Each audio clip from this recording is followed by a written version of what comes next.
next thing I wanted to talk about as well, which is the need for us. I talked about when Wiz and I stopped working and I had to start building Godwin Tom. So I remember when I started working with One Day, I started bringing in business because I was me. It was no longer because of it. I was no longer Godwin Tom, One Day Cole's manager. I was just Godwin Tom, who happens to manage One Day Cole. And I feel like for us to get to that point, we need to build us to build them. Yeah. Right? I think the point we're at now, and it takes a while, but eventually, how do we prepare artists to get to that point where they're building themselves enough? I know that, you need to build your networking, but I hear artists, managers, young guys say things like, you need to go to all the events. And my issue with that is you can actually be a nuisance at these events. You're just one guy wandering around the place and everybody's wondering what is he doing here. So I think... Because the new P now is to wear native and put your hand in your pocket when you go to all these events now and say I'm a manager. You get like when you go to these events, I'm just saying, like, so when you go to these events, like, you don't have to be at every event. Yeah. You get to build a network. I don't go everywhere, but when you see me somewhere, you know that there's business here. Yeah. I don't see you everywhere. You get, but if you see Asa somewhere, you know that there's a reason why.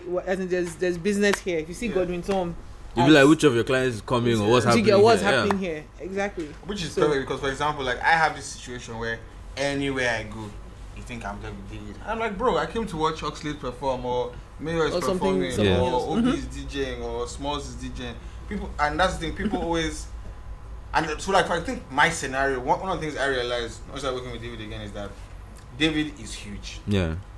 I'm trying to build a brand. So, for example, once I was working with David again, Bizzle and I had just merged our companies, and one of me and Bizzle's first agreements was that we're not going to manage any. I don't tie ourselves to any artists. We're not going to manage any artists for a while. Let's build the brand. And I had agreed, though.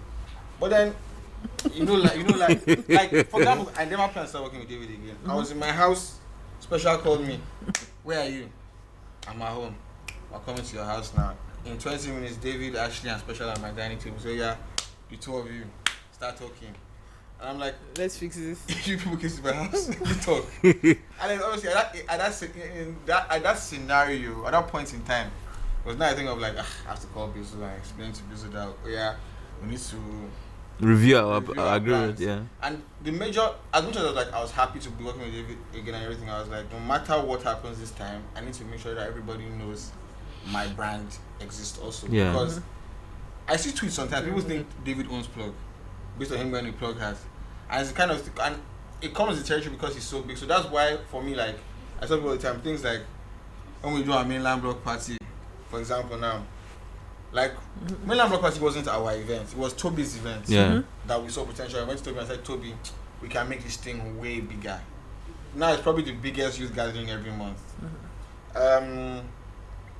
Getting involved in Mayokun, Peruzzi, Oxlade, those people, like at the end of the day, it's a company. It's not built off of one individual person. And at the end of the day, when you have a roster of clients, it's beneficial for everybody. Because I know how many times they call me, they want to book David. I say, if you want to book David, I'll book Mayokun. Yeah. At the end of the day, everybody's happy. Yeah. And it enables you to do so much more, but there must always be a balance. Yeah. I think balance, I'm so careful, especially with David, I'm so careful with how I do certain things so that he's always winning, but at the same time I have my little wins of my own where it stands, and I feel as if everybody who plans to do this long term needs to do the same things, because you need to have there will be times when you don't have any clients. There will be times when you have no public clients and you actually have to work and use your networks.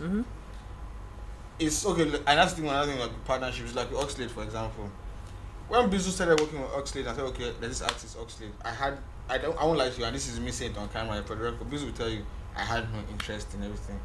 Bizzle and him worked, made the music. Got to a point, and I was like, okay, this music. You guys have tried. No, I said, no, this music sounds good. And I think I noticed like the moments when you got to that. This music sounds good. Yeah.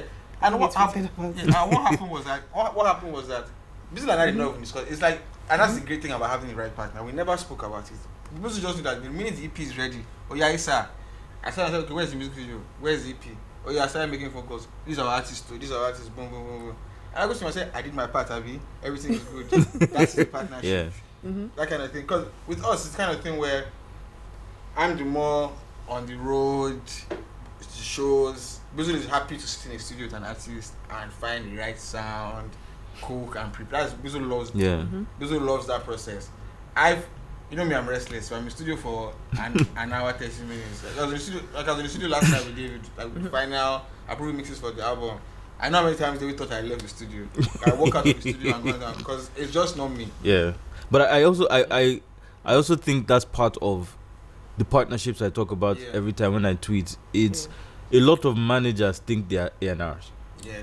And a lot of A&Rs think they are managers. So of us sitting here, I would say that the only person that probably fills those two roles is Osagie, right? I think and this last album, A&R debate. But I mean, it's a skill you can develop, but it's going to take a while, right? But one of the mistakes the young guys are making that I see is you're an amazing A&R. Yeah.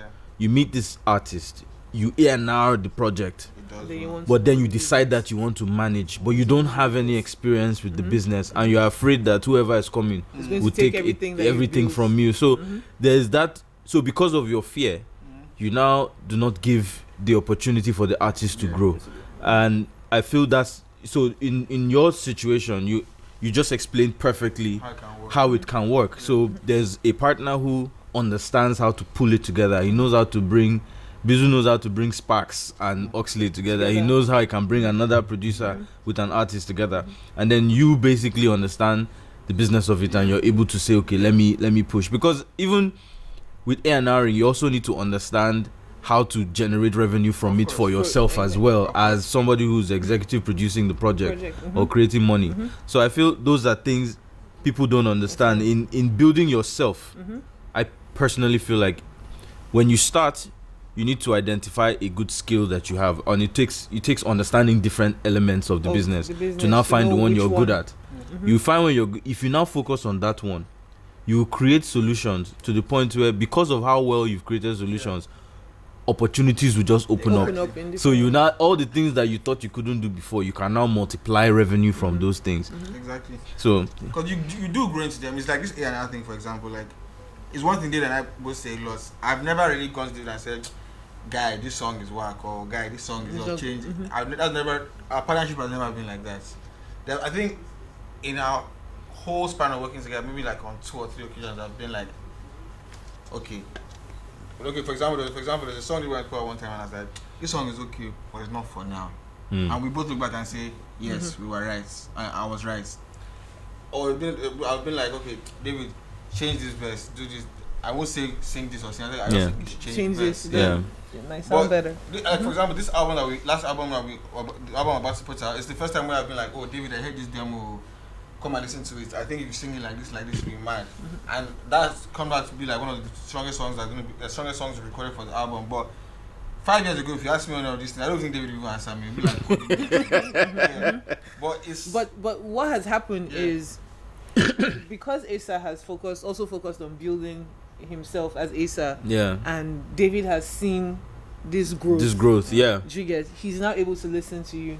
But if instead of growing, you had just stayed at that point that you were when you guys started working, trust me, you still be in that same. So it's important, basically, for the guys listening, it's important to also build a career, because no artist, no important or relevant or sensible artist wants to work with a manager that doesn't want to have a career. I've seen, it's very important, because this is for all the young guys. So I've seen where I have like a young artist, and then there's a young manager that I'm trying to groom. Then I try to merge them together, and I'm like, the first person you should call should be this person. But then you find out that I'm the first person that they still send music to. I'm the first person, even if the young manager tells them they want to come back and confirm if they can go ahead and everything. And why? It's because you haven't shown them any reason to trust that your trust is earned. Do you get that your the solution that you're providing is going to change everything. It takes bold steps.